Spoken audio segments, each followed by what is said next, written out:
ওই হজরে আসওয়াদ পাথর আর দরজার মাঝখান জায়গাটা দোয়া কবুলের জায়গা মুলতাজম। আল্লাহ রসুল বলে ওই জায়গায় বুকটা লাগাইয়া মালিকের ডাক দিবে, কারণ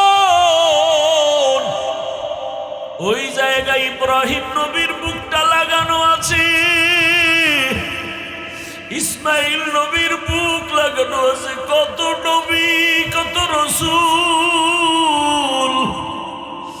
আল্লাহর কত প্রিয় বান্দার বুকে চাপ লাগানো ওখানে। ওই বাইতুল্লাহর দরজা আর হজরে আসওয়াদ পাথরের মাঝখান জায়গায় বুকটা লাগা ডাক দিবি, ও দয়ার মালিক, আমারে এমন রোগী পাইছে যার ঔষধ নাই, তুমি মুক্তি করে দাও। আমি খোদার কসম করে বলি এই 2-3 বছর আমি বাইতুল্লাহ যাইয়া আসি, আমার ঔষধ খাওয়া লাগে না, তেমন অসুস্থ হই না, কিন্তু আমার মনে চায় আমি ব্যাংকক পর্যন্ত ঘুরেছি আর জীবনে কোথাও ডাক্তার দেখাইতে যাব না। হুজুর আপনি একটু দোয়া করে দেন, আমি যেন হাজিরা দিতে গিয়া প্রত্যেকবার আমার মাওলার ঘরে গিয়া হাজিরা দিয়ে বলতে পারি, লাব্বাইক আল্লাহুম্মা লাব্বাইক,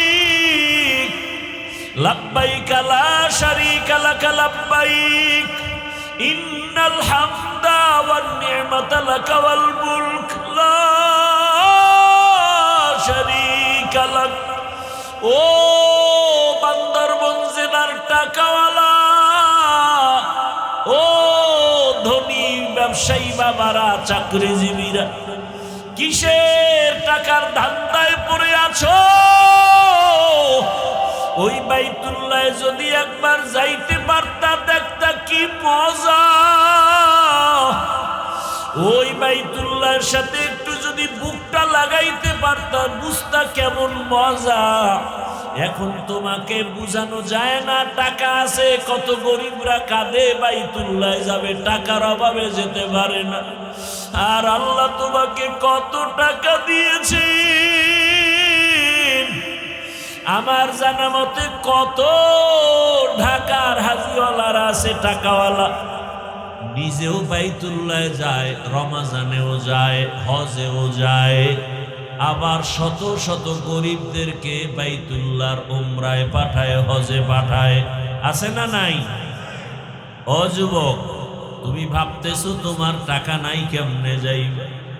5 বেলার নামাজ পড়ে একটু মাওলারে বলতে থাকো, ও আল্লাহ তুমি বাইতুল্লাহ না দেখাইয়া মরণ দিও না।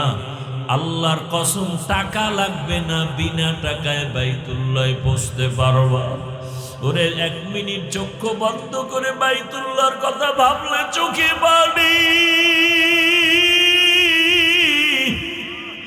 ওই বাইতুল্লাহর ইমামদের একটু তেলাওয়াতের আওয়াজ পাইলেই পাগল হইয়া যাই। বাইতুল্লাহর ইমামদের তেলাওয়াত শুনিস, এই কপাল পোড়া মোবাইলওয়ালারা, গান শুনিস না, ইমামের তেলাওয়াত শোন। বাইতুল্লাহর ইমামের তেলাওয়াত শুনিস, কসম করে বলি, বাইতুল্লাহর ইমামের তেলাওয়াত গুলো যখন মোবাইলে চালাইয়া বালিশে মাথা লাগায় শুনবি, দেখবি চোখের পানি পড়া শুরু হয়ে যাবে। একদিন তুই নিজেই তেলাওয়াত শুনতে শুনতে বলবি আর গান শুনবো না, বাইতুল্লাহর তেলাওয়াত শুনবি। আমরা যারা বাইতুল্লাহ গেছি, আমার কথা আমি বলি, আল্লাহর কসম, যখনই তেলাওয়াতটার আওয়াজ কানে আসে মনে হয় ডানা থাকলে উড়িয়া চলে যাইতা। ওই বাইতুল্লাহ কেমন দামি ঘর! রহমতের নবী বলেন, বাইতুল্লাহ মদিনায় যাইতে মনে চায় না, আমার বংশের দুশ্মনেরা বাধ্য করলো, তোর পাশেই তো মাকামে ইব্রাহিম।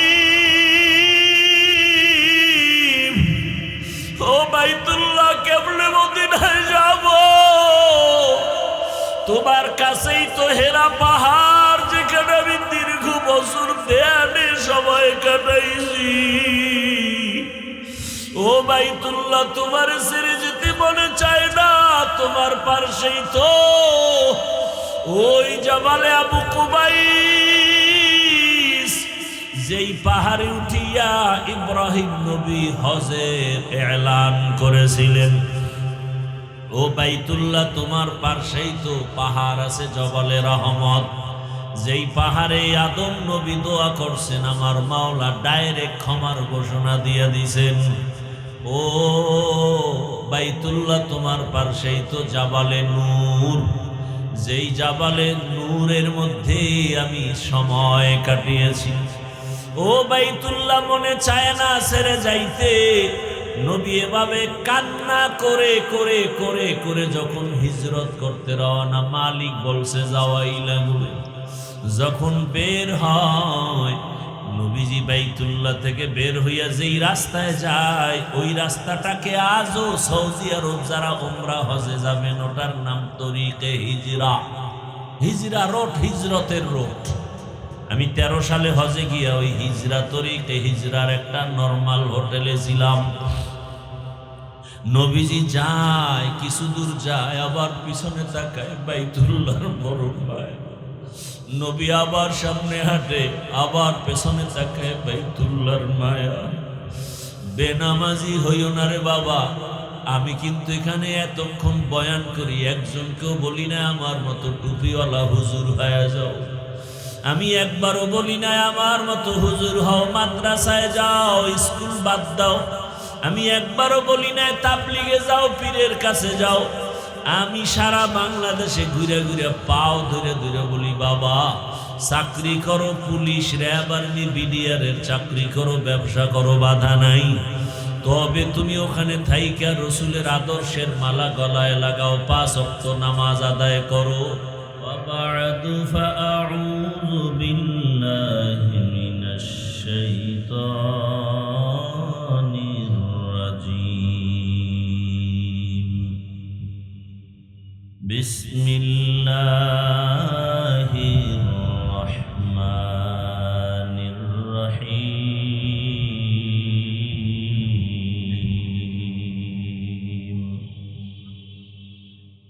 লা ইয়ানালাল্লাহা লুহুমুহা ওয়ালা দিমাউহা ওয়ালাকিন ইয়ানালুহুত তাকওয়া মিনকুম। وقال النبي صلى الله عليه وآله وسلم: لا طاعة لمخلوق في معصية الخالق. صدق الله مولانا العظيم وصدق رسوله النبي الأمي الكريم، ونحن على ذلك من الشاهدين والشاكرين والذاكرين، والحمد لله رب العالمين.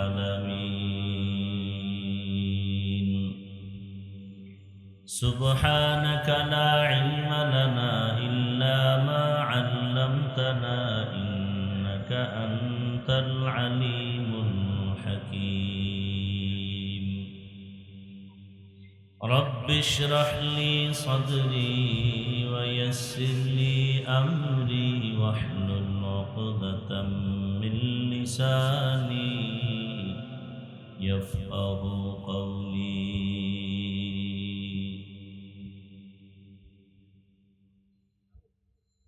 निगाह मुमिन से तू बदल जाती है तकदीर, निगाह मुमिन से तू बदल जाती है तकदीर। ये बंदा की कुव्वत नहीं कुदरत का इशारा, ये बंदा की कुव्वत नहीं कुदरत का इशारा। ऐ मर्द खिरद तर्क मासी की जरूरत, ऐ मर्द खिरद तर्क मासी की जरूरत, अब सोहबत सालेह की सवा कोई नहीं चारा, अब सोहबत सालेह की सवा कोई नहीं चारा। मरदूद है पीछे हमें खबर नहीं लेकिन,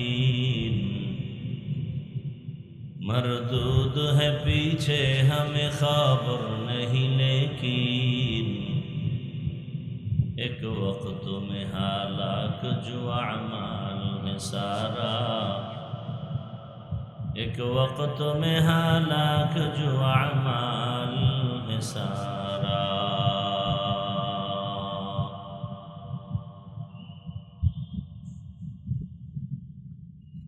সৈয়দ ফজলুল করিম রহমতুল্লাহ আলাই মাদ্রাসা কমপ্লেক্সের উদ্যোগে আয়োজিত ওয়াজ মাহফিল ও হালকায় জিকির ঐতিহাসিক বান্দরবান কেন্দ্রীয় ঈদগাহ ময়দানে আজকের 19শে মে 2026 আয়োজিত মহতি এ মাহফিলে উপস্থিত মুহতারাম সম্মানিত সভাপতি আলহাজ মাওলানা আবুল কালাম আজাদ সাহেব, অন্যান্য অতিথিবৃন্দ, হযরত উলামায়ে কেরাম, অত্র অঞ্চলের বিভিন্ন স্থান থেকে আগত আল্লাহ পাকের আশিকিন, জাকিরিন, শাকিরিন, মুহিব্বিন, মুরব্বিয়ান এজাম, কলিজার টুকরা আমার সমবয়সী যুবক বন্ধুগণ, স্নেহের ছোট ভাই, পর্দার আড়ালে মা বোনেরা, আল্লাহ পাকের দরবারে শুকর যে আল্লাহ আমাদেরকে সুস্থ রেখেছেন, আলহামদুলিল্লাহ। জীবনের এক অমূল্য সম্পদ আমাদের সুস্থতা। টাকা পয়সা বাড়ি গাড়ি সব আছে, কিন্তু যদি অসুস্থ থাকি এ জীবনের কোনো মূল্য নেই। টাকা পয়সা বাড়ি গাড়ি তেমন নাই, কিন্তু আল্লাহ যদি সুস্থতার নিয়ামত দান করেন, এর থেকে সুখের জীবন আর হতে পারে। দোয়া করি আল্লাহ আমাদের এই সুস্থতাকে দায়েমান কবুল করেন। আমাদের মাঝে এখনো যারা অসুস্থ, আল্লাহ তাদেরকেও পূর্ণ সুস্থতার নিয়ামত দান করেন।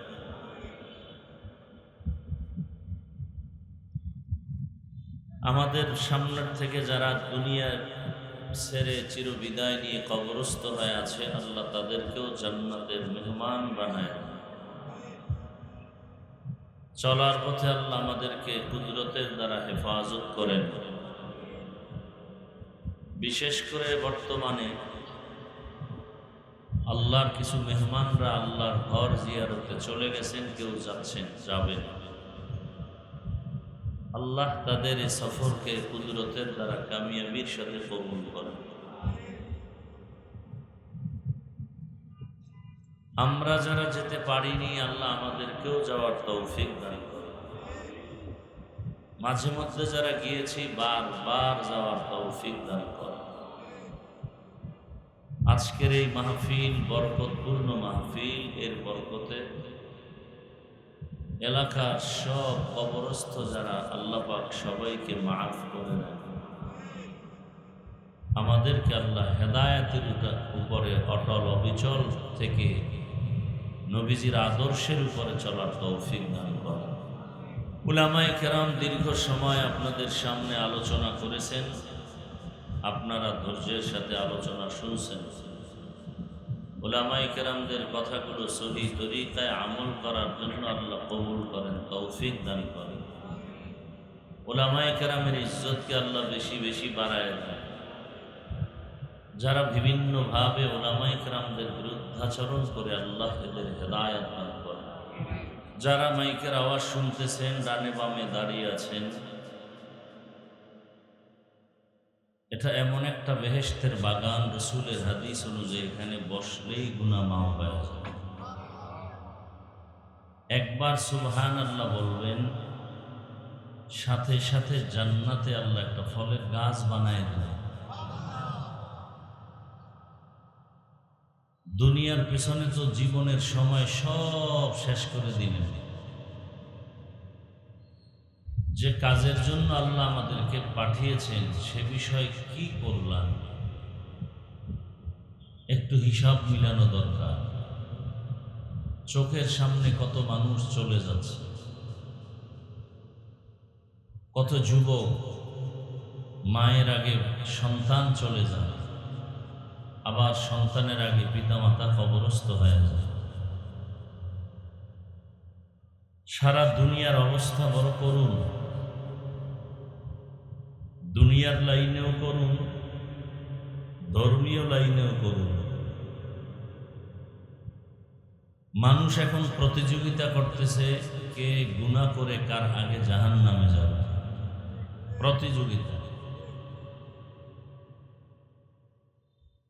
নাচ গান দিলে মানুষের অভাব নাই, টিকিট দিয়া টাকা ব্যয় করে আসবে। ওয়াজ মাহফিলে মানুষ আসতে চায় না, প্রয়োজন মনে করে না দিনের কথা শোনা। অথচ রসূলের স্পষ্ট হাদিস, এই যে মজলিস এখানে আছে এরকমই একটা মজলিস দয়াময় আল্লাহ ফেরেশতার মাধ্যমে আরশে আজিমে মিলাইয়া রাখছেন। জমিনে প্রশংসা চলতেছে আল্লাহ দ্বীনের, আরশে আজিমে আমাদের প্রশংসা করতেছেন আল্লাহ নিজেই। রসূলের হাদিস, আল্লাহর রসূল বলেন আল্লাহ ঘোষণা দিতেছেন, আজকের এই বান্দরবনের ঈদগাহে কোরআনের বাগানে যারা আসছেন, আল্লাহ বলেন বসার সাথে সাথে আমি জীবনের সব গুনাহগুলো মাফ করে দিলাম। আতিনা ফি দারে দুনিয়া না হাসান, আতিনা ফি দারে উকবা না হাসান, ইয়া গিয়াসাল মুস্তাগীসিন ইহদিনা লিফতিখারা বিল উলুমি ওয়াল গিনা। हर गोरी देने को तू तैयार है, जो न मांगे उससे तू बेजार है। তবে এটা সত্য কথা, আল্লাহ যদি তৌফিক না দেন টাকা থাকলেও সে বাইতুল্লাহ হজ করতে পারে না। আল্লাহ যদি কবুল না করেন চাইলেই সে কোরআনের বাগানে বসতে পারে না। মাইকের আওয়াজ যতদূর যায়, যারা আওয়াজ শুনেন দোয়া করি আল্লাহ তাদেরকেও এই বেহেশতের বাগানে আসার বসার তৌফিক দান করেন। আমি আপনাদের দোয়া নিতে আসছি এবং সংক্ষেপ দু চারটি কথা বলার নিয়তে কোরআনে হাকিমের এক টুকরো আয়াতে কারিমা, রসূলের অসংখ্য হাদিস থেকে এক টুকরো হাদিস পড়েছি। আয়াত ও হাদিসের আলোকে ইখলাস ও রুহানিয়াতের সমন্বয়, সহি নিয়তে সহি তরিকায় সহি কিছু কথা আমাকে বলার মতো, আপনাদেরকে শুনবার মতো আল্লাহ তৌফিক দান করেন। lan yanalallaha luhumuha wala dima'uha walakin yanaluhu at-taqwa minkum। আল্লাহ পাক একটি সম্প্রদায়কে লক্ষ্য করে বলেন, হে রাসূল আপনি বলে দেন কখনোই আমার কাছে রক্ত গোশত পশুর পৌঁছবে না। বান্দার জীবনের জবেহ করা পশুর রক্ত গোশত পৌঁছবে না, পৌঁছবে সে কি উদ্দেশ্যে দিতেছে, তার মনের তাকওয়া কি, এটা আমার কাছে পৌঁছবে। নবীজি বলেন লা তাআতা লি মাখলুকিন ফি মাসিয়াতিল খালিক। আল্লাহকে অসন্তুষ্ট করে পৃথিবীর ভিন্ন কারো হুকুম মেনে চলা হারাম। আল্লাহকে অসন্তুষ্ট করে পৃথিবীর অন্য কারো হুকুম মানা যাবে না। এর সংক্ষেপ কথা হলো, দুনিয়ার সকলকেই অসন্তুষ্ট করা সম্ভব, আল্লাহকে অসন্তুষ্ট করা সম্ভব না। কেন? এটা হাদিসের ব্যাখ্যা। আল্লাহকে অসন্তুষ্ট করা যাবে না কেন? আর দুনিয়ার মানুষকে অসন্তুষ্ট করা যাবে কেন? আল্লাহকে অসন্তুষ্ট করা যাবে না, কিন্তু দুনিয়াতে এমন কিছু মানুষ আছে যারা আল্লাহকে অসন্তুষ্ট করে চলে। এই মানুষগুলো কারা? এর সংক্ষেপ জবাব হলো, যারা দুনিয়া লোভী, এই মানুষগুলোই আল্লাহকে অসন্তুষ্ট করে দুনিয়ার মানুষকে সন্তুষ্ট করার ব্যর্থ অপচেষ্টা চালায়। কি লোভী? দুনিয়া লোভী। আল্লাহর রাসূল হাদিসে বলেন, হুব্বুদ দুনিয়া রাসু কুল্লি খাতিআ। দুনিয়ার লোভ, দুনিয়ার ভালোবাসা, মোহাব্বত সব কিছু ধ্বংসের মূল কারণ। দুনিয়ার লোভ, দুনিয়ার ভালোবাসা সব কিছু ধ্বংস হওয়ার কারণ। আমি তো বলি, যারা দুনিয়া দুনিয়া দুনিয়া করে আখেরাতকে বিদায় করেছে, নামাজ নাই, রোজা নাই, তেলাওয়াত নাই, এরা এক পর্যায়ে মেহনত করতে করতে দুনিয়া পাওয়ার আশায় দুনিয়াও পায় না, আখেরাতও পায় না। খাসারাত দুনিয়া ওয়াল আখিরাত। বুঝলাম কিভাবে? মানুষ দুনিয়া পাওয়ার পেছনে দৌড়ায় কেন? দুইটা জিনিস চায়। কি চায় ভাই? কয় জিনিস? দুই জিনিস। দুনিয়ার পেছনে যারা দৌড়ায় এরা দুটো জিনিস চায়। এক চায় সম্মান, আর এক চায় শান্তি। এই দোনোটা দেওয়ার মালিক কে? যে কারণে দুনিয়ার পেছনে ঘুরে স্থায়ী শান্তিও পায় না, সম্মানও পায় না। আর আখেরাতের লাইনে যারা আছে, এরা আখেরাত তো ইনশাআল্লাহ পাবেনই, দুনিয়াও এদের পেছনে আসতেছে বোনাস। সম্মানও কমে নাই। অহংকার না, আমি আপনাকে বুঝাবার জন্য বলছি, জান্নাতে নেওয়ার আশায় বলছি। আমিও জান্নাতে যেতে চাই, আপনাদেরকেও জান্নাতে নেওয়ার পরামর্শ দিতে চাই। দিনের পথে যারা আছেন, কোরআন নিয়ে, হাদিস নিয়ে, রসুলের আদর্শ নিয়ে, মহামারী করোনায় তারা বিপাকে পড়েন নাই। স্কুল, কলেজ, ভার্সিটি সব বন্ধ ছিল, ফ্যাক্টরি, দোকান সব বন্ধ।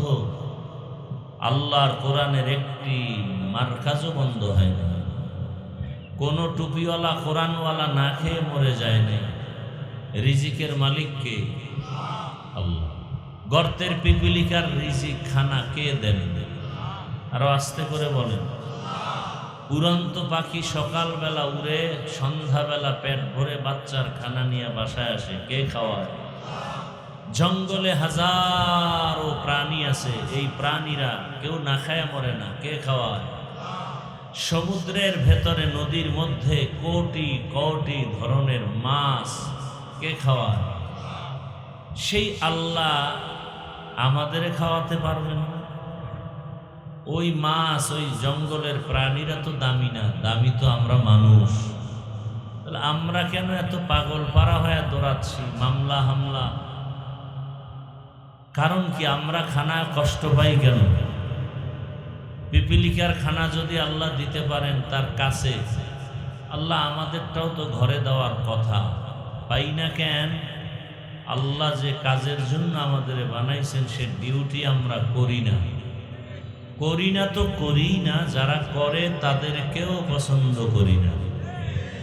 কি ভাই, ভোটের আগের রাত্রে টাকা খাইছেন, এখন যে টাকা দিছে, যার টাকা খাইছেন, এই বেচারা দিয়া তো নিঃস্ব। এখন চেয়ারে বসে আপনাদের ভাগে যেটা বন্টন হয় সেটা খায়। তাহলে এটা প্রার্থী, চেয়ারম্যান, মেম্বার, জনপ্রতিনিধির দোষ না, দোষ তো আপনার। আপনি তার থেকে খাইয়া শিখাইলেন যে আমি যেভাবে গোপনে রাতের অন্ধকারে খাই, তুমিও ক্ষমতার চেয়ারে বসে খাইও। তাহলে গুনাহ তার হবে বেশি না আপনার হবে বেশি? কি এর পীর সাহেবের মুরিদ, তাবলিগওয়ালা হাজি সাহেব ভোটের আগের রাত্রে ওই ভোর রাতের হাদিয়া খাওয়ার জন্য বসে আছে, বরকতের হাদিয়া। বয়ান হোক বা না হোক, কথাটা লিখে রাখবেন যদি পারেন। সোনার বাংলাদেশ কোনোদিন সোনার বাংলা হবে না যতদিন এই দেশ থেকে চুরি আর দুর্নীতি বন্ধ না হবে, কোনোদিন হবে না। আমরা হাজারো বয়ান করি, বয়ান চলতে থাকবে, আপনারাও ঠিক ঠিক বলতে থাকবেন। কি আপনারাও এখানে বসে ঠিক বলেন, আপনাকে বিড়ি টানাও ঠিক। মোনাজাতের পরে দেখবেন কত আশেকে রসুল মোনাজাত দিয়েই বিড়ি। দেখি মোনাজাতে বিড়ি চাইছিল আল্লাহর কাছে? হ্যাঁ, এই বিড়ি টানলে লাভ কি? মানুষ লাভ ছাড়া কাজ করে না। আমি মনে করি দুনিয়াতে ফাও কোনো আকাম থাকলে বিড়ি টানে একটা ফাও আকাম। বিড়ি টানলে একটা লাভও কি আছে? থাকলে আমার মন চায় আমিও টানব। এক সোরায় কয় একটা লাভ আছে, কি বলে? বাথরুম ক্লিয়ার হয়। বাথরুম কি হয়? মুসিবত। ওই যে শুরুতে বলেছি, মানুষ পাল্লা দিয়া প্রতিযোগিতা করে গুনাহ করতেছে। এখন গুনার জন্য তো সিনেমা হলে যেতে হয় না, এখন গুনাহ করার জন্য তো আলাদা কোনো নাচ গানের প্যান্ডেলে যেতে হবে না। গুনাহের ফ্যাক্টরি হাতে হাতে আছে না নেই? মা বাপকে ছাড়তে রাজি, মোবাইল ছাড়তে রাজি না। সারা রাত ঘরের মধ্যে বসে মোবাইলের দ্বারা হাতের জেনা, চোখের জেনা, জবানের জেনা, অন্তরের জেনা চলে। যেই পরিমাণ গুনাহ চলে ঘরে ঘরে মোবাইলের দ্বারা, ছেলে মেয়ে স্ত্রী স্বামী সবাই, এতে ঘুমের মধ্যে গজব আসা দরকার। একমাত্র আখিরি নবীর উম্মত হওয়ার বরকতে আল্লাহ সে গজব দেন না।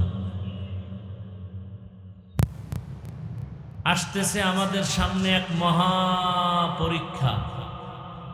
কি পরীক্ষাটা? কি সামনে? কোরবানি। মহা এক পরীক্ষা। সন্তান জবাই দেওয়ার পরীক্ষাটা চলে আসছে পশুর উপরে। সেই বিষয়ে আমি আয়াত তেলাওয়াত করেছি, তরজমাও বলেছি, ভূমিকা স্বরূপ কিছু কথা বলবো, খেয়াল করে শুনবেন। জোর করে বয়ান শোনানো যায় না যদি আপনি আগ্রহ ভরে না শুনেন। ওয়াজ করা এক জিনিস, আর শুধু বসে বসে বক বক করা আর এক জিনিস। ওয়াজে মানুষের দিলের পরিবর্তন হয়, আর সেই পরিবর্তনওয়ালা বয়ান করতে হলে দুইটা পুঁজি লাগে।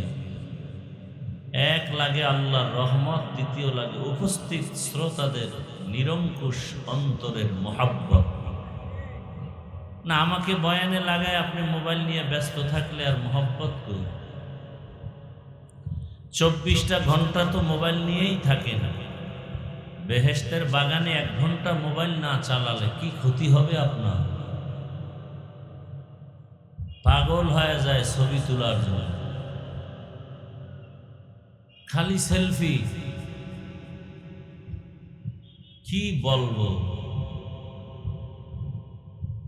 আজও আল্লাহর কাছে আলাদাভাবে দোয়া করলাম, আল্লাহ এই ছবির গজব থেকে বাঁচার রাস্তা বের করে দাও। আলেম আইসা বলে, হুজুর একটা অনুমতি দিলে ছবি তুলবে। আমি বললাম, সাধারণ মানুষ বলে সেটা মেনে নেওয়া যায়, আপনি আলেম হয়ে কিভাবে বললেন? আপনার লজ্জা করে না? বিনা কারণে এমনিই ছবি তোলা 1000 বার কবিরা গুনাহ, হারাম। পৃথিবীর কোনো মুফতির বাবার ক্ষমতা নেই এটাকে হালাল বলা। কে বলবে এই সত্য কথা? বলার মানুষ নাই, শোনার মানুষ নাই, বিরোধিতা করার মতো বেয়াদবের অভাব নাই।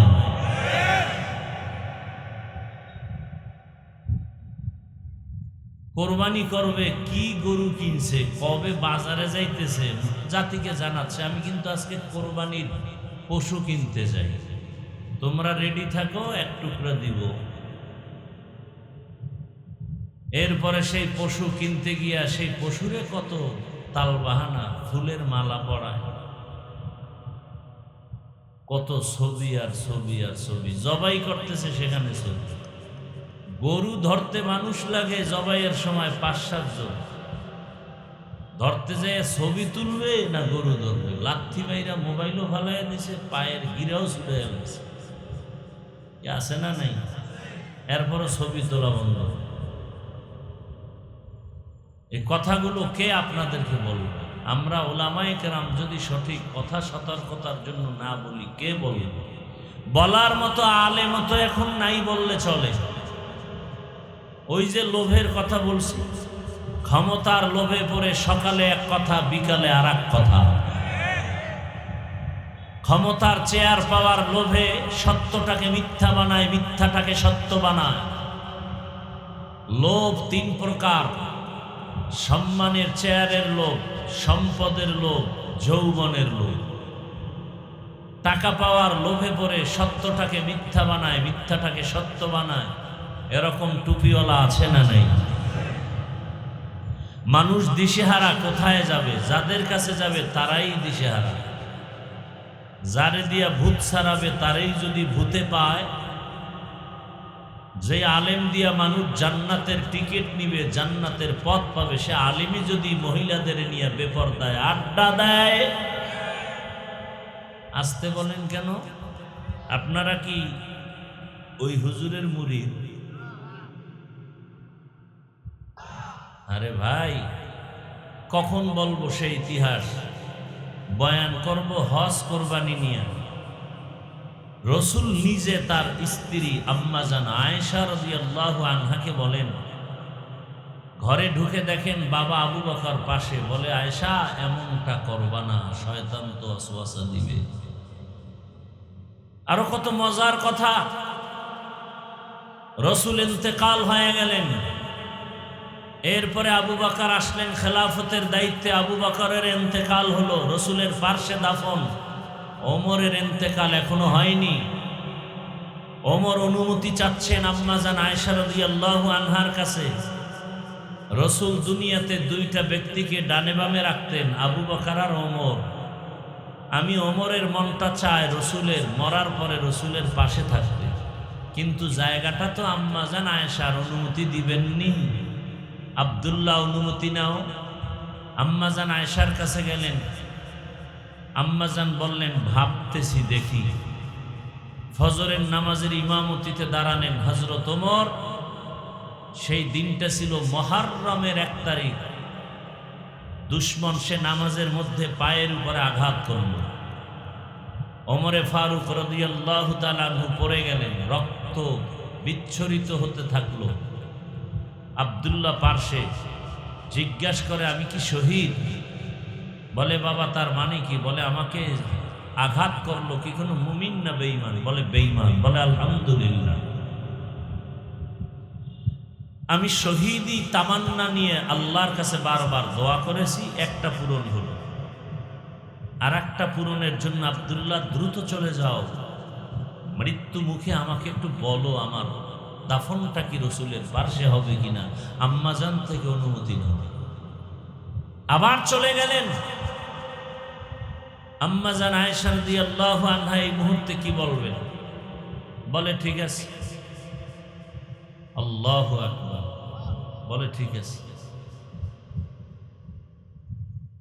ওমরে ফারুক রাদিয়াল্লাহু আনহুর দাফন হলো। এ কথা অস্বীকার করার কিছুই নেই। আম্মাজান এতদিন খোলামেলা রুমে আসতেন, মাটির নিচে এখন, উপরে কেউ নাই। কিন্তু ওমরের যেদিন দাফন হয় তারপরের থেকে আম্মাজান আয়েশা রাদিয়াল্লাহু আনহা চেহারা ঢেকে পর্দা রক্ষা করে রুমে আসেন, যান। প্রশ্ন করা হলো, এমনটা কেন? বলে, এতদিন তো আমার বাবা ছিল, আমার রসুল ছিলেন, এখন তো ওমর আসছে। কোথায় ওমর? উপরে না মাটির নিচে? মাটির নিচে। কতটা তাকওয়া! এর নাম তাকওয়া। আমার আয়াতের মূল ভিত্তি, মূল থিম তাকওয়া।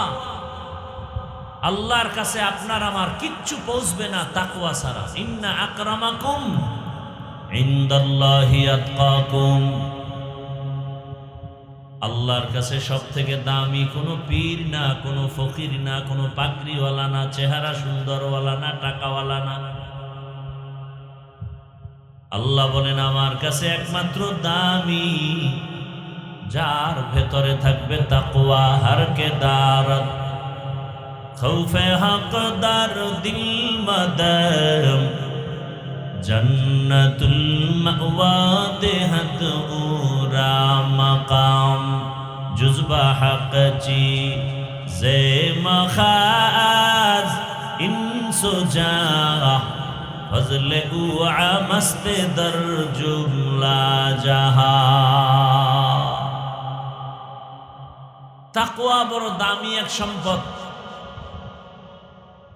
আল্লাহ বারবার নবীকেও বলেন, হে নবী যার কোনো গুনাহ নাই। নবীজির গুনাহ আছে? আল্লাহ সেই নবীকে বলেন, সে নবীর জন্য আল্লাহ নিজে আশেক। সব নবী রাসূল আমার আল্লাহ তাআলার আশেক, আর আমার আল্লাহ শুধুমাত্র মুহাম্মদের আশেক। সেই নবীকে আল্লাহ বলেন, নবী আপনিও তাকওয়া অর্জন করেন। ইয়া আইয়ুহান নাবিয়্যুত্তাকিল্লাহ ওয়া লা তুতিইল কাফিরিনা ওয়াল মুনাফিকিন।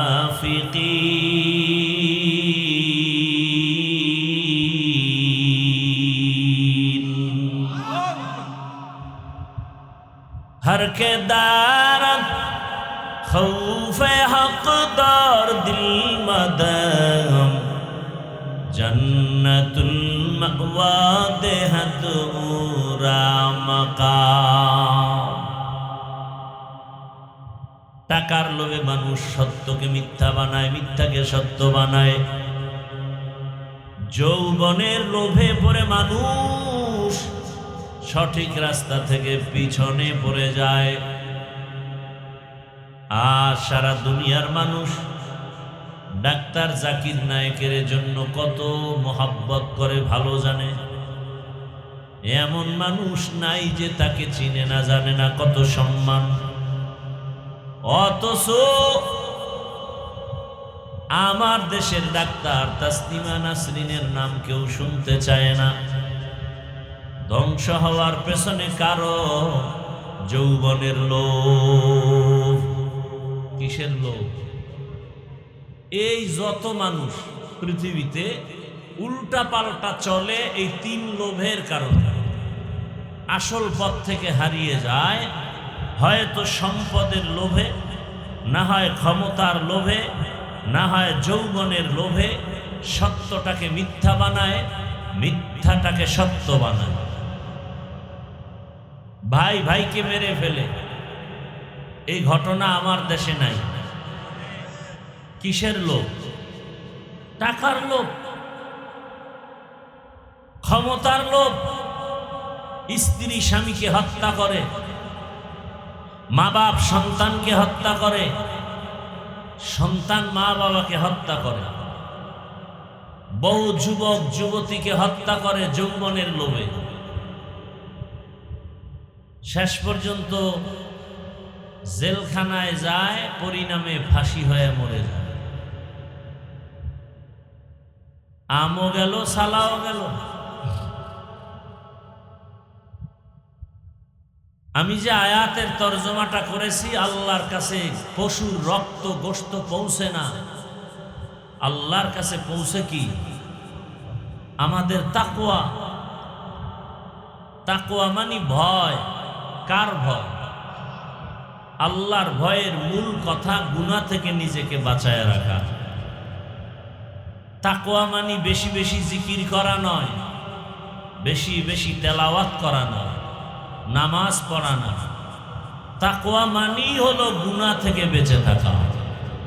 আর তাকওয়া আল ইহতিরাজ আনিল মাসিয়া, قال النبي صلى الله عليه وآله وسلم اتق المحارم تكن أعبد الناس রহমতের নবী বলেন গুনাহ থেকে নিজেকে বাঁচাও। যদি তুমি আল্লাহর নিষিদ্ধ জিনিস থেকে নিজেকে বাঁচায় চলতে পারো, দুনিয়াতেও তোমার সম্মান বেড়ে যাবে, আখিরাতের ময়দানেও সম্মান বেড়ে যাবে। তাকওয়া মানে গুনাহ থেকে নিজেকে বাঁচাও। হাত দিয়া তুমি ধরবা, তবে ধরার ক্ষেত্রেও সীমানা দেওয়া আছে, সীমানার বাইরে গিয়া হাত লাগায়ও না। আল্লাহর ভয়, চোখ দিয়া তুমি তাকায়া তাকায়া দেখবা, দেখার মধ্যে সীমানা দেওয়া আছে, এর বাইরে তাকায়া দেখিও না। আল্লাহ চোখ দিছেন, মা বাবারে তাকায়া দেখো সওয়াব। দুটো চোখ দিয়ে আল্লাহর কোরআন তাকায়া দেখবা সওয়াব। আল্লাহর ঘর বাইতুল্লাহ দেখবা সওয়াব। এই চোখ দিয়া কোরআন তাকায়া দেখবা সওয়াব। উলামায়ে আহলে হক, যে আলেমের বয়ান শুনলে, যার কাছে বসলে আখিরাতের কথা মনে হয়, আমলের জন্য দিল তৈরি হয়, এমন আহলে হক ওলামাদের চেহারা দেখবা সওয়াব। কিন্তু আজ তুমি চোখ দুইটা দিয়া মা বাবাকেও ভাই মায়ার নজরে দেখো না, বাইতুল্লাহ দেখো না, কোরআন দেখো না, আলেম দেখো না। তুমি যখনই সময় পাও মোবাইলে তাকায় তাকায় কবিরা গুনাহ করে কাটাও। আর তুমি বলো শান্তি আসে না কেন? আমার সন্তানের উপরে বিপদ কেন? আমার ব্যবসার উপরে বিপদ কেন? ওরে বিপদ যেই পরিমাণ আসার প্রয়োজন ছিল, তার 1000 কোটি ভাগের 1 ভাগও আসে নাই। নবীদের উপরে এত পরিমাণ বিপদ, আল্লাহ পরীক্ষা নিছেন পয়গম্বর ইব্রাহিম আলাইহিস সালাম।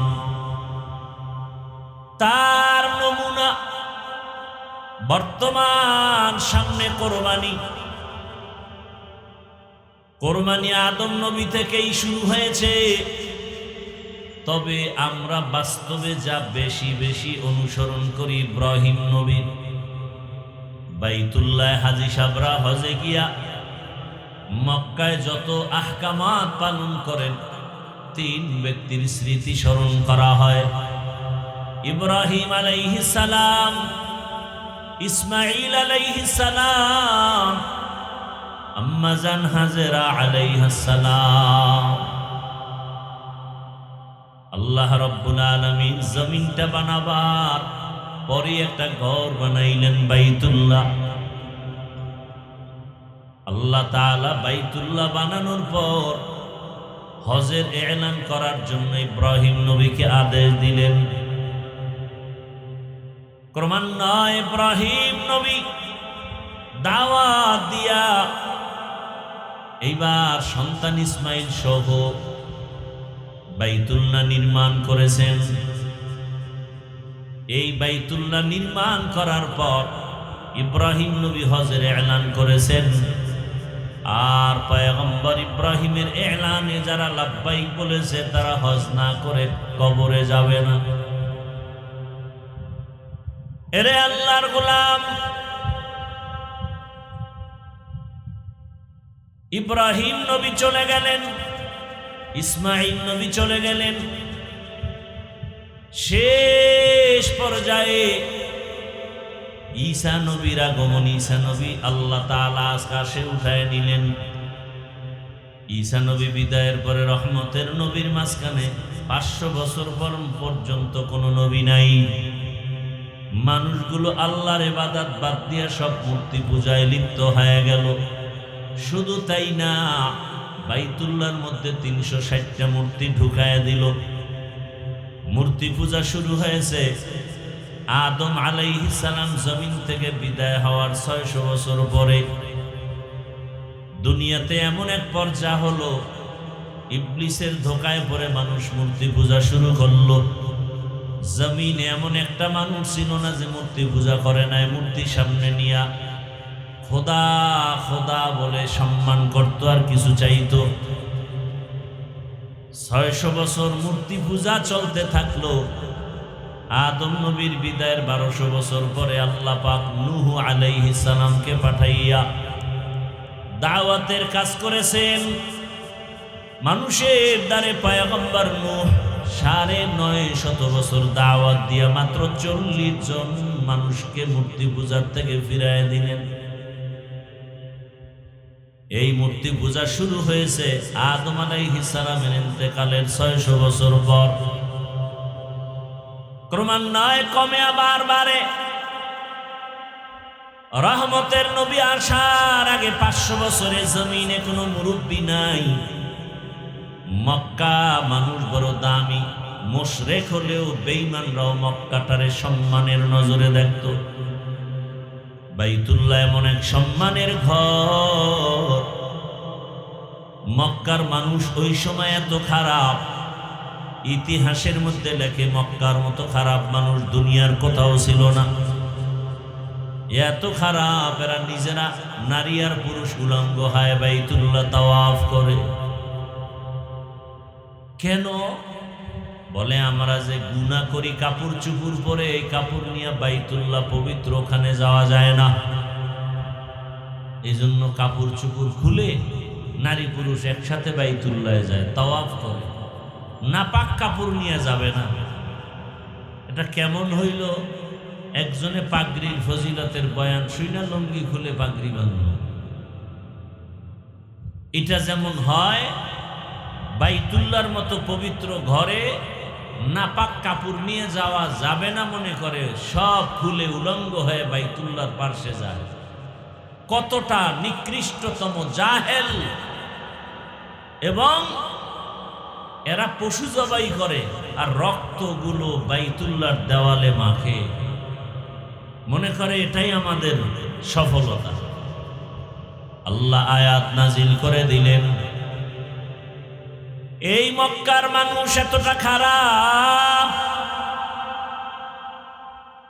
বিবাহ শাদীর কোনো ভালাই নাই, পশু জবাই করে রক্ত মাখে দেওয়ালে, নারী পুরুষ উলঙ্গ তাওয়াফ করে, মূর্তির পূজা করে। ব্যাগে কোথাও গেলে ব্যাগের মধ্যে একটা মূর্তি নিয়ে যায়। এত ভালোবাসা! আল্লাহ তাআলা এই মানুষকে হেদায়েতের জন্য সর্বশেষ এবং শ্রেষ্ঠ রহমতের নবীকে জমিনে পাঠায়া দিলেন। রহমতের নবী মক্কা নগরীতে আসলেন, পরিবর্তন শুরু হয়ে গেল। 1000 বছর পর্যন্ত যে অগ্নি জ্বলতেছিল পারস্যের, সে আগুন নিভে গেল অটোমেটিক। রহমতের নবী আসছেন, দুনিয়ায় রহমতের বাতাস বইতে শুরু হয়ে গেল। খবর শুনে আবু লাহাব তার দাসী, তার বাদীকে আজাদ করে দিল, মুক্ত করে দিল। রহমতের নবী আসছেন। আস্তে আস্তে নবী বড় হতে লাগলেন। 40 বছরের আগে নবী সবার সাথে মুখ লাগায় কথা বলে হাসি মুখে, কিন্তু দাওয়াত দেয় না। দীর্ঘ 40 বছর পর্যন্ত রহমতের নবী কালেমার দাওয়াত দেন না, নামাজের দাওয়াত নাই, রোজার দাওয়াত নাই। নবী এই টাইমে বেশিরভাগ সময় বাইতুল্লাহর দূরে একটা পাহাড় আছে, হেরা পাহাড়, ওই পাহাড়ের গর্তে গিয়া নবী ধ্যান করতেন। ধ্যান আল্লাহর ভালোবাসা অর্জনের জন্য সাধনা করতেন। আমার কথাটা বুঝে থাকলে একটু জবাব দেন। বাইতুল্লাহর দাম বেশি নাকি হেরা পাহাড়ের দাম বেশি? বাইতুল্লাহর দাম। আল্লাহ কোরআনে বলেছেন, ইন্না আউয়ালা বাইতিন উযিআ লিন-নাস লাল্লাযী বিবাক্কাতা মুবারাকান ওয়া হুদা মুবারাকান ওয়া হুদাল লিল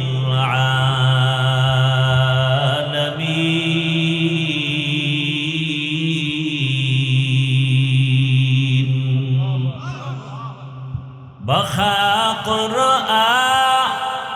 কালামুল্লাহ বসানো কদিমাস্তি কদিমাস্তি নইনো। ভাইরা আমার, বাইতুল্লাহ এত দামি, যেই বাইতুল্লাহর দিকে প্রথম কেউ নজর দিয়া দোয়া করলেই কবুল। বাইতুল্লাহ প্রথমবার দেখে যে দোয়া করবে সাথে সাথে কবুল। আমার ওস্তাদ বলছে কি দোয়া করলে তোমার জীবনটা ধন্য হবে। ও বাইতুল্লাহর মুসাফির, আল্লাহ যদি কোনোদিন বাইতুল্লাহ নেয়, সফর করে বাইতুল্লাহ গিয়া যখন বাইতুল্লাহ নজর পড়ে যাবে, প্রথমে দোয়া করবা, আয় আল্লাহ আমি গুনাহগার, জীবনে যত ভালো ভালো দোয়া করছি কবুল করে নেও, সামনে যত দোয়া করব সব কবুল করে নাও। জামে দোয়া, পিছনে যত দোয়া করেছি ভালো, সামনে যত ভালো দোয়া করব তুমি বাইতুল্লাহর নজরের বরকতে কবুল করে নাও। আল্লাহর ওয়াদা, রাসূল বলেছেন বাইতুল্লাহ দেখে প্রথম দোয়া করলেই কবুল, প্রথম নজরে। শুধু কি তাই, একজনে বাইতুল্লাহ তাওয়াফ করে, আর একজনে নামাজ পড়ে, আর একজনে শুধু তাকায় তাকায় দেখে। নবীজি বলেন যে শুধু তাকায় তাকায় বাইতুল্লাহ দেখে, অনবরত তার উপরে রহমত নাজিল হইতেছে। ভাইরা আমার, এমন একটা দামি ঘর জমিনে আর কোথাও নাই। ওই বাইতুল্লাহর এরিয়ায় কেউ যদি ঢুকে একবার বলেন আল্লাহ, 1,00,000 বার আল্লাহ বলার সওয়াব পেয়ে যাবে। ওই বাইতুল্লাহর সীমানায় গিয়া যদি কেউ একটা সিজদা দেয়, 1,00,000 সিজদার সওয়াব পেয়ে যাবে। ওই বাইতুল্লাহর সীমানায় যদি একবার সুবহানাল্লাহ বলে, 1,00,000 বার সুবহানাল্লাহ বলার সওয়াব হবে। কেমন মায়া ওখানে লাগায় রাখছেন আমার আল্লাহ। রহমতের নবী বাইতুল্লাহ ছেড়ে যখন রাতের আধারে দুশ্মন বাধ্য করছে আর থাকতে দিবে না, আমার আল্লাহ বলে নবী আপনি হিজরত করে মদিনায় যান। নবী যখন ঘর থেকে বের হইয়া বাইতুল্লাহর সামনে গিয়া দাঁড়াইল, বাইতুল্লাহর ডাক দিয়া কয়, রে বাইতুল্লাহ তোরে ছেড়ে যেতে মনে চায় না,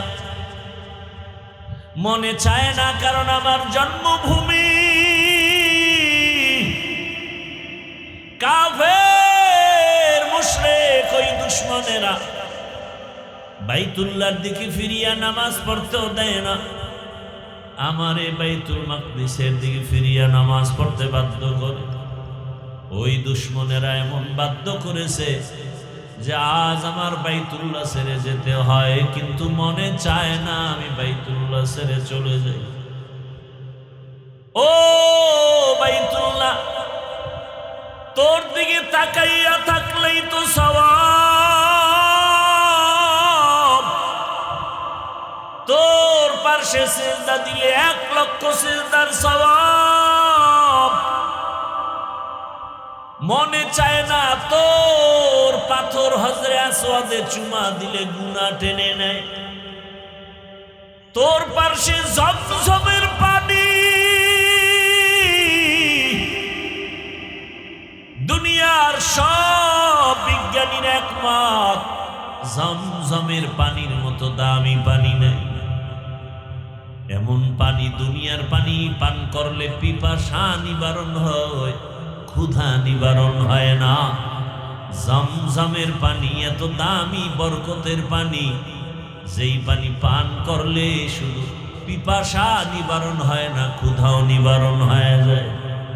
শুধু ক্ষুধা নিবারণ হয় না, জমজমের পানি পান করো ইয়াকিনের সাথে, তোমার খানা দানা খেতে হবে না। আহ, রহমতের নবী একটা খেজুর, একটু জমজমের পানি পান করে রোজা রাখছেন। জমজমের পানি বরকতি পানি। হাজার হাজার হাজার বছর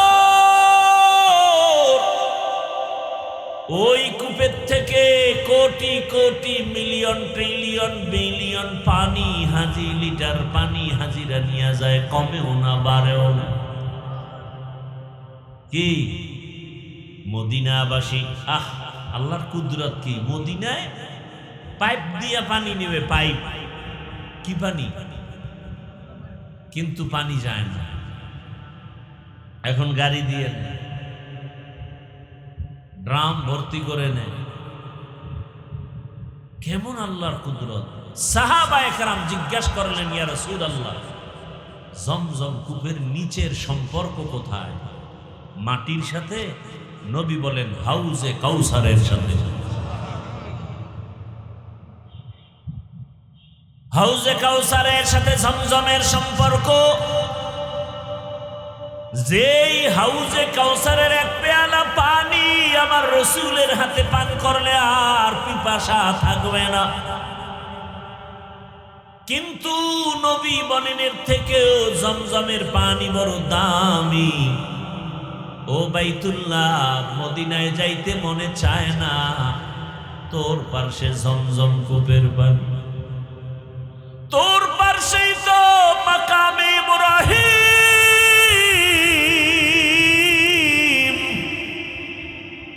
যেই পাথরে আজ ইব্রাহিম নবীজির পায়ের ছাপ লাগানো আছে। সুবহানাল্লাহ। না বেশি করে বিড়ি টানো, ঘুমের ভিতরে মক্কা দেখবা। সুবহানাল্লাহ বলার মতো মন নাই, ও মুখের মধ্যে সারাদিন বিড়ি, গালি, গীবত, শিকায়াত। একই জায়গা দিয়ে সুবহানাল্লাহ আইতে তো সময় লাগে, কতগুলো রাস্তা পার হয়ে আইতে হয়।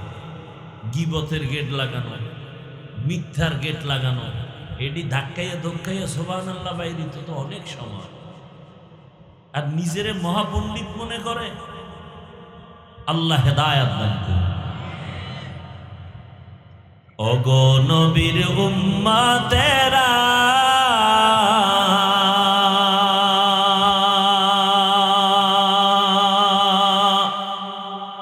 হয়ে আজি দিশাহারা,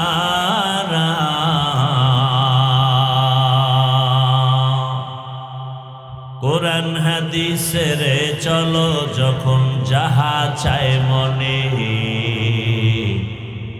নবী বিনে কে তরফে পুলসিরত মিজানে, নবী বিনে কে তরফে পুলসিরত মিজানে, উম্মতের কান্ডারি নবী,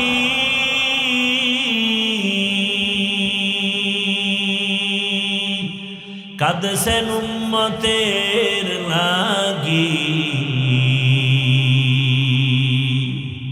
এখনো কাঁদেন নবীজি শুয়ে মদিনার পানে, নবী বিনে কে তরফে পুলসিরত মিজানে, নবী বিনে কে তরফে পুলসিরত মিজানে, নবী আমার জীবন ভরে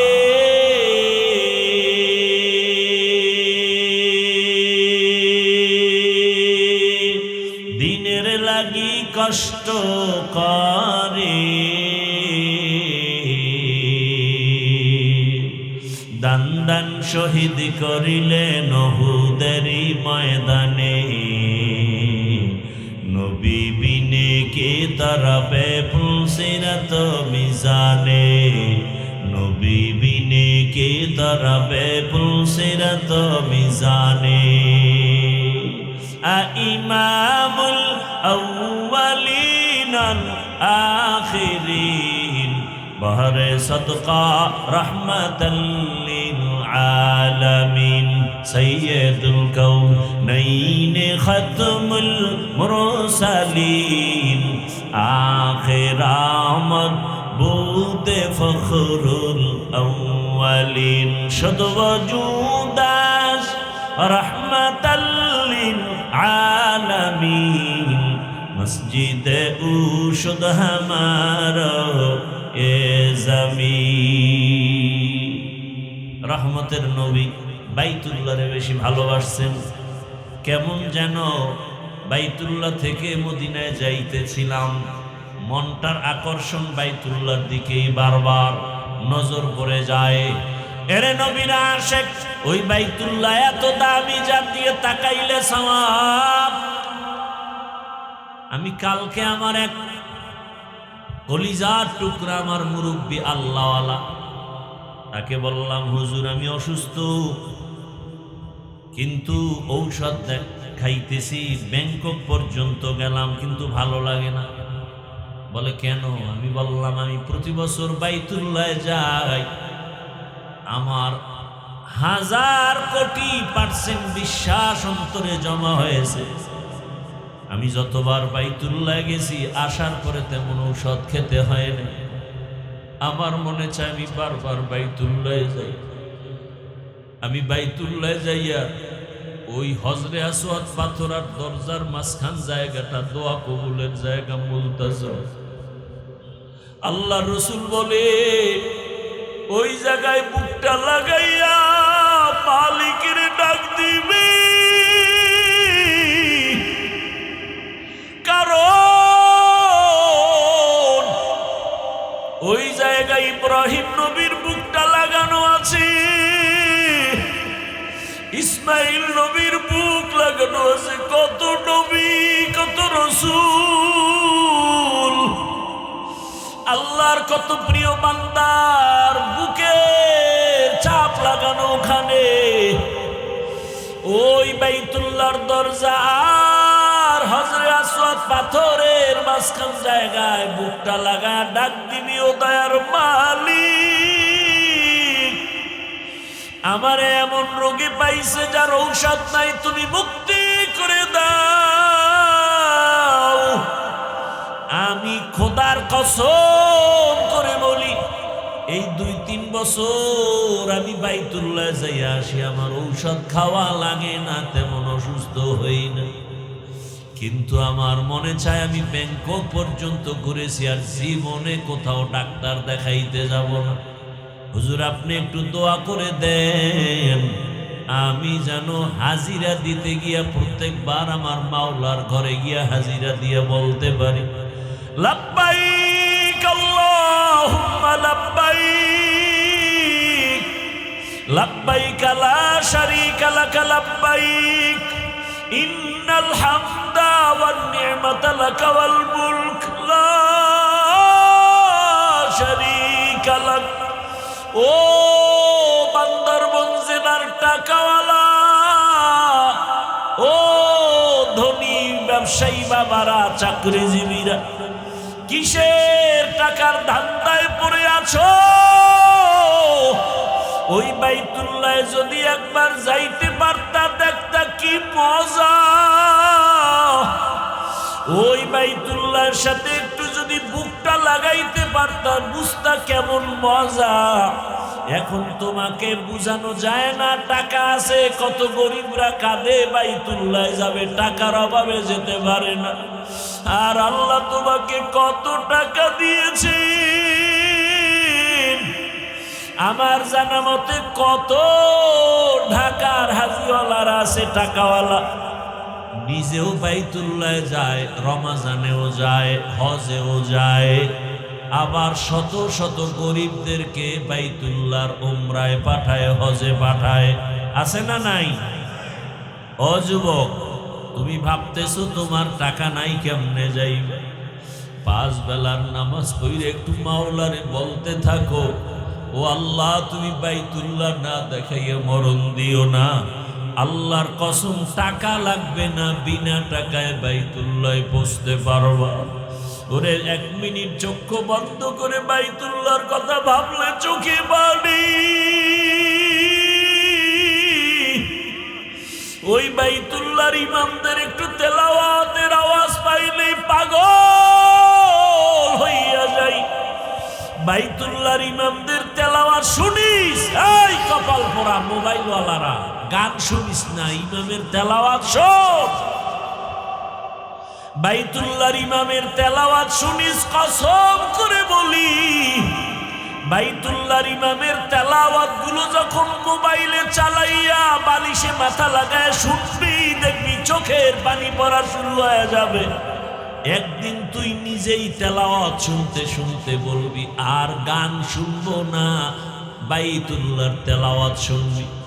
আমরা যারা বাইতুল্লাহ গেছি, আমার কথা আমি বলি আল্লাহর কসম, যখনই তেলাওয়াতটার আওয়াজ কানে আসে মনে হয় ডানা থাকলে উড়িয়া চলে যাইতা। ওই বাইতুল্লাহ কেমন দামি ঘর! রহমতের নবী বলেন বাইতুল্লাহ, মদিনায় যাইতে মনে চায় না, আমার বংশের দুশ্মনেরা বাধ্য করলো। তোর পাশেই তো মাকামে ইব্রাহিম। ও বাইতুল্লাহ, কেমনে মদিনায় যাব? তোমার কাছেই তো হেরা পাহাড়, যেখানে আমি দীর্ঘ বছর ধ্যানে সময় কাটাইছি। ও বাইতুল্লাহ, তোমার ছেড়ে যেতে মনে চায় না, তোমার পাশেই তো ওই জাবালে আবু কুবাইস, যেই পাহাড়ে উঠিয়া ইব্রাহিম নবী হজের এলান করেছিলেন। ও বাইতুল্লাহ, তোমার পাশেই তো পাহাড় আছে জবালে রহমত, যেই পাহাড়ে আদম নবী দোয়া করছেন, আমার মাওলা ডাইরেক্ট ক্ষমার ঘোষণা দিয়ে দিছেন। ও বাইতুল্লাহ, তোমার পাশেই তো জাবালে নূর, যেই জাবালে নূরের মধ্যে আমি সময় কাটিয়েছি। ও বাইতুল্লাহ, মনে চায় না ছেড়ে যাইতে। নবী এভাবে কান্না করে করে করে করে যখন হিজরত করতে রওনা, মালিক বলছে যাওয়াই লাগবে। যখন বের হয়, নবীজি বাইতুল্লাহ থেকে বের হইয়া যেই রাস্তায় যায়, ওই রাস্তাটাকে আজও সৌদি আরব যারা উমরা হজে যাবেন, ওটার নাম তরিকে হিজরা। হিজরা রোড, হিজরতের রোড। আমি 13 সালে হজে গিয়া ওই হিজরা তরিকে হিজরার একটা নরমাল হোটেলে ছিলাম। নবীজি যায়, কিছু দূর যায়, আবার পিছনে তাকায়, বাইতুল্লাহর মরণ ভাই। নবী আবার সামনে হাঁটে, আবার পেছনে তাকায়, বাইতুল্লাহর মায়া। বেনামাজি হইও না রে বাবা। আমি কিন্তু এখানে এতক্ষণ বয়ান করি, একজনকেও বলি না আমার মতো টুপিওয়ালা হুজুর হয়ে যাও। আমি একবারও বলি না আমার মতো হুজুর হও, মাদ্রাসায় যাও, স্কুল বাদ দাও। আমি একবারও বলি না তাবলিগে যাও, পীরের কাছে যাও। আমি সারা বাংলাদেশে ঘুরে ঘুরে পাও ধরে ধরে বলি, বাবা চাকরি করো, পুলিশ, র্যাব, আর্মি, বিডিআরের চাকরি করো, ব্যবসা করো, বাধা নাই। তবে তুমি ওখানে থাইকা রসুলের আদর্শের মালা গলায় লাগাও, 5 ওয়াক্ত নামাজ আদায় করো।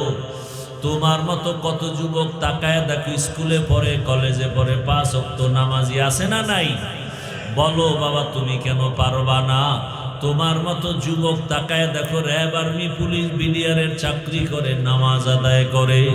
ও বাবা, তোমার মতো চাকরিজীবী চাকরি করে, ব্যবসা করে, নামাজ ছাড়ে না।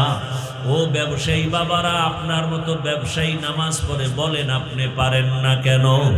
ও চাকরিজীবী বাবারা, আপনার মতো কত চাকরিজীবী চাকরি করে, নামাজ পড়ে, আপনি পারেন না কেন? ও আমার কলিজার যুবক বাবারা, তোমার মতো যুবক স্কুল কলেজে পড়ে, লেখাপড়া করে, নামাজ পড়ে, তুমি পারো না কেন? ও ড্রাইভার বাবারা, তোমার মতো কত ড্রাইভার ড্রাইভারি করে, আজান হলে নামাজে দাঁড়ায়, তুমি পারো না কেন? ও পর্দার আড়ালের আম্মা জানেরা, বোনেরা, আপনার মতো কত মা, কত বোন এখনো আছে, পর্দা করে, নামাজ পড়ে, স্বামীর মাল হেফাজত করে, আপনারা পারেন না কেন? আপনাদের এত সম্মান, আপনারা তো নবীদের মা, আপনারা তো সাহাবায়ে কেরামদের মায়ের মতোই মা। এই দুনিয়ায় নবী হতে পারেন নাই, মায়েরা তবে নবীদের মা হয়েছেন।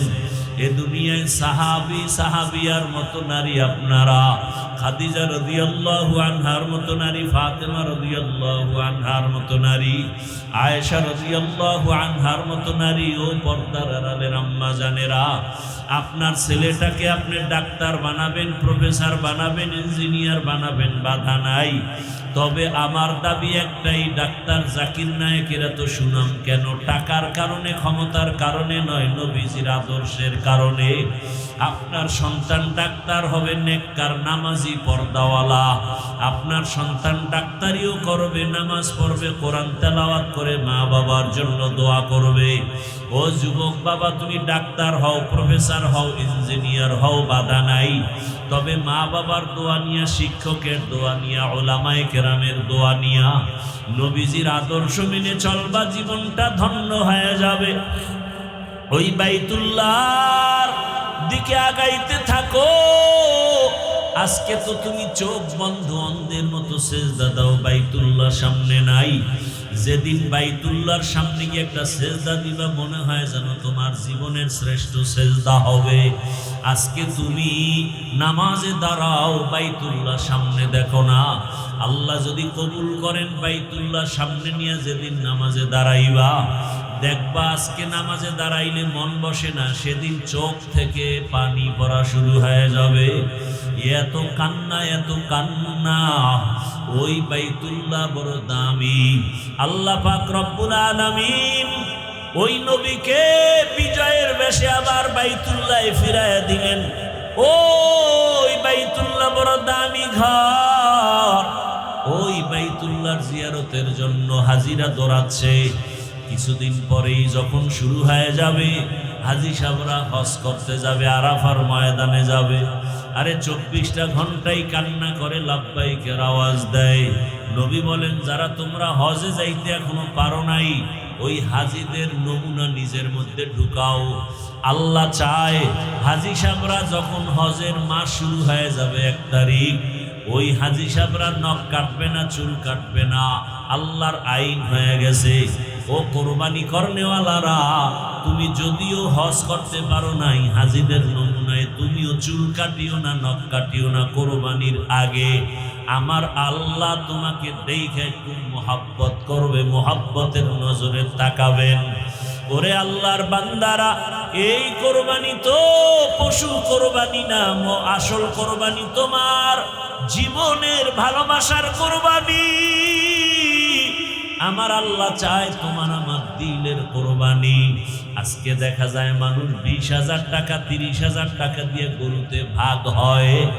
500 টাকা লাগলেও দেয়, কিন্তু 100 টাকার লোভে চামড়াটা কওমি মাদ্রাসায় দিতে চায় না।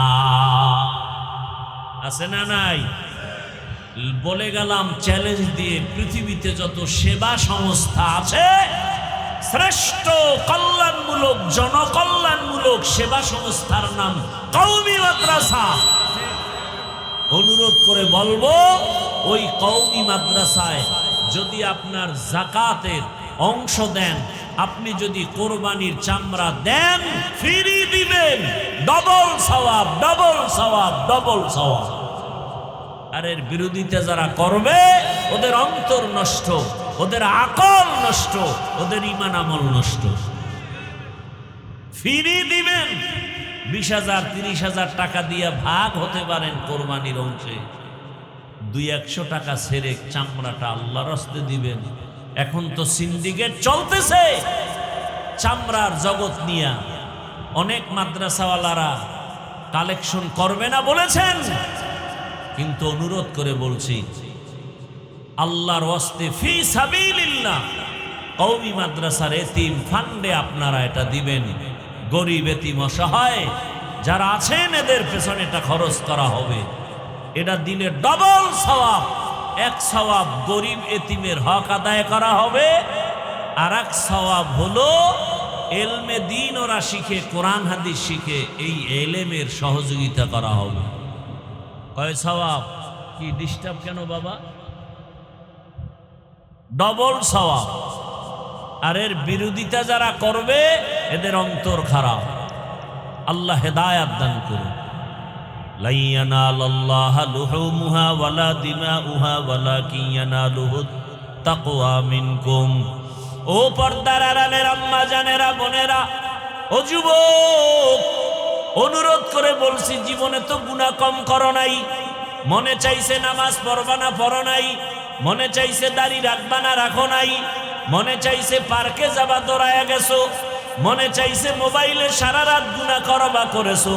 মনে চাইছে নাচ গান করবা, দেখবা, করেছো আর দেখেছো। এখনো কি তোমার অন্তরের আশা পূরণ হয় নাই? তওবা কি করবা না? মরণের ভয় কি নাই রে যুবক? আজকে তুমি এখানে বসে আছো, কালকে 10টার সময় হতে পারো তুমি লাশ।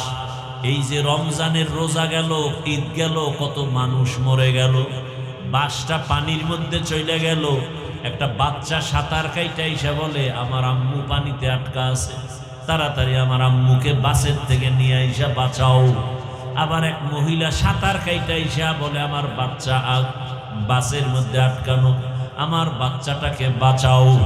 এইভাবে চোখের সামনে দিন দিন বিদায়। এমন কোনো দিন নাই লাশ নাই। কয়দিন আর বাঁচবা? কই চাকরিজীবী, কই বাড়িওয়ালা? বাড়ি পড়ে আছে, বাড়িওয়ালা নাই। চাকরির জায়গা ঠিকই চাকরি চলতেছে, কিন্তু আগের লোকটা নাই। এইভাবে একদিন বিদায় হতে হবে। আগামীকাল যদি আল্লাহ ডাক দিয়ে আজরাইলের পাঠায় দেয়, ঘুমের ভেতরে ওর জানটা নিয়ে যা। সকাল 10টা 11টায় আম্মু জানাইসা যখন ডাকবে, দেখবে ঘরের মধ্যে বাচ্চার সন্তানের জবানে কোনো আওয়াজ নাই। প্রতিদিন 2 ডাক দিলে সারা দেয়, আজকে এত ডাকি সারা দেয় না কেন?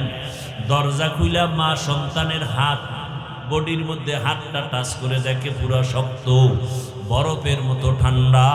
মা পাগলনির মতো হয় চিৎকার দিয়ে বলবে, খবর হয়ে গেছে, আমার ছেলেটার দুনিয়ায় বাঁচিয়া নাই। ও যুবক বাবারা, একটু চিন্তা করো, ঘুমের মধ্যেও কত মরণ হয়ে যায়। ও পর্দার আড়ালের মা বোনেরা, কয়দিন আর দুনিয়ায় বাঁচবেন, কখন মরণ হবে জানা নাই। এখনো সময় আছে, তওবা করেন। ওই মা ডাক দিয়া স্বামীকে ডাকবে, ও যুবক, আল্লাহ কুদরতের দরজা খুলে দিলে তুমি দেখবা বাবাও কাঁদতেছে আর বলতেছে আমার সন্তান নাই। মা কাঁদবে আর বলবে আমারে আর মা বলে ডাক দেওয়ার কেউ নাই। অনেকে মা বাবা গ্রামে সারিয়া এই পার্বত্য অঞ্চলে আইসা থাকে, মায়ের খবর পর্যন্ত নিতে পারে না। এই কোরবানিতে জানো না, মা তোমারে রেখে গোশত খায় না। মা তাকায় থাকে সন্তান কখন আসবে, ওর মুখে আগে দিয়ে তারপরে আমি খাবো।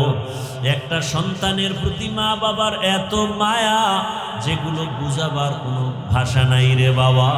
তুমি যেদিন মা বাবা হবা সেদিন তোমার বুঝে আসবে। ও বোনেরা, মায়েরা, পর্দার আড়ালের আমার যুবক বাবারা, বৃদ্ধ বাবাজিরা, ওই বাবায় টেলিফোন করা শুরু করবে, ইমাম সাহেব আমার ছেলেটা মরে গেছে, আপনি জানা দিয়া কোথাও যাবেন না।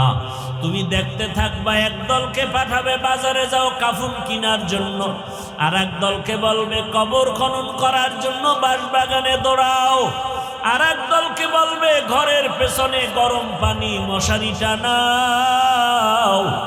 আজকে আমি বলি আমার বাড়ি, আমার গাড়ি, আমার সব, কিন্তু জানুনি আমার গায়ের জামাটা বেলেট দিয়ে কেটে কেটে রেখে দিবে। আমার হাতের ঘড়ি আর একজনে দিয়া বলবে এটা আমার হাফিজুর রহমানের ঘড়ি না। এইভাবে যখন লাশটা তোমার আমার ঘর থেকে নামাইয়া গরম পানি দিয়া গোসল করাইয়া, যখন সাদা কাপড়ের প্যাকেট বানাইয়া খাটের মধ্যে উঠাবে, এইবার জানাজার ময়দানে নিয়ে যাবে, মা জানালা দিয়া চিল্লায় বলবে আমার বাবারে তোমরা কোথায় নিয়ে যাও? বলবে জানাজা দিয়া চিরবিদায়, আর ঘরে আসবে না, কবরে রাখা হবে। মা বলে বিদায় বেলা শেষবারের মতো একটু চেহারাটা দেখাইয়া দাও, আমার বাবারে জীবনে আর দেখবো না। আমার বাবাই কই? ও আমার যুবকেরা, ওই মা বাবার সাথে বেয়াদবি করিস না। আল্লাহর কসম, ওই মা বাবার দোয়া ছাড়া আমি হাফিজুর রহমান এই চেয়ারে বসতে পারি না রে বাবা। ওই মা বাবার চোখের পানি আর দোয়ার কারণে তুমি টাকা টাকার মালিক, বাড়ির মালিক, গাড়ির মালিক, সম্মানের চেয়ারের মালিক, ওই মা বাবার কথা কেমনে ভুলে গেছো? তোমারে পরীক্ষার হলে পাঠাইয়া মা কান্না করে করে দোয়া করছে, আল্লাহ আমার ছেলেটার পরীক্ষায় কামিয়াবি দান করো। তোমার মা কত কান্না করেছে। ওই মা বাবার জন্য কি তুমি এক ফোঁটা চোখের পানি ফেলতে পারবা না? আল্লাহর কাছে 2 ফোঁটা চোখের পানি ছেড়ে দোয়া করো। আর যার মা বাবা বেঁচে আছে এই রত্ন হারাইও না, পাইলেই দেখা হলেই দোয়া চাইও। বাবারে বলিও, বাবা মনে কষ্ট নিবা না, জীবনে বহু অন্যায় করেছি। পরে যুবকরা যারা গোপনে গিয়া মায়েরে কাঁদাইছো, কত কষ্ট দিয়েছো, অনুরোধ করি বাসায় যাইয়া মায়ের হাতটা ধইরা ক্ষমা চাইয়া নিও। আর মাকে বলিও, মা ওয়াজের প্যান্ডেলে তওবা করে আসছি, আর গুনাহ করব না। কিন্তু দুঃখ, অনেকে কান্না করলো, আমার চোখে পানি নাই, গুনার কারণে আল্লাহ বেজার হয়ে গেছে। মা তুমি আমার উপরে বুঝি বেজার, আমার মাথায় হাতটা দিয়া দোয়া করে দাও, আর কোনোদিন বেয়াদবি করব না।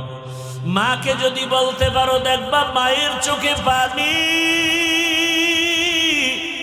মা বলবে, বাবা আয় আয় আয়, মাথায় হাতটা দিয়া ডাকবে, ও আরশে আজিমের মালিক,